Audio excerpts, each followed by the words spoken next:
আজকাল আমি নিজের সাথেই প্রায় কথা বলি রাতে। পুরনো সব প্রশ্ন সদাই তারা করে সাথে সাথে।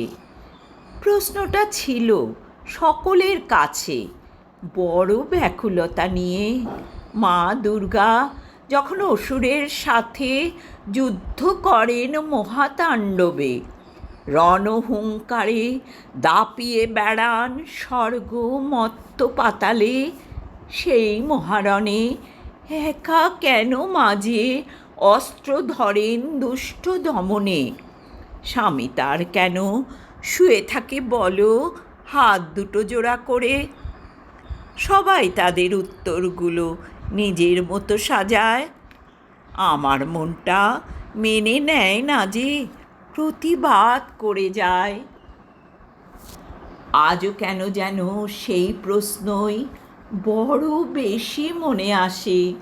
ঘরে ঘরে যত মায়েরা বোনেরা সম্মানে চায় বাঁচিতে, তাহারা স্বামীরা নীরবে নিজেদের পথে চলে যেন গাঁটা বাঁচায়।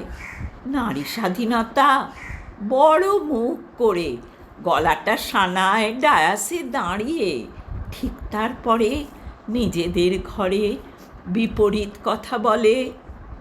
প্রলোভন মাঝে ভুলিয়ে নারীকে উপঢৌকনে নানা নাটকেতে হেসে ভালোবেসে প্রলেপ লাগায় প্রতিবাদী সত্তাকে।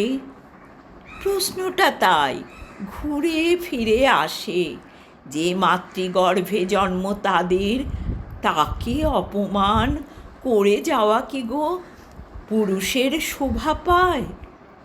প্রশ্নটা থাকে প্রশ্নের মতো, উত্তর কে বা দেয়?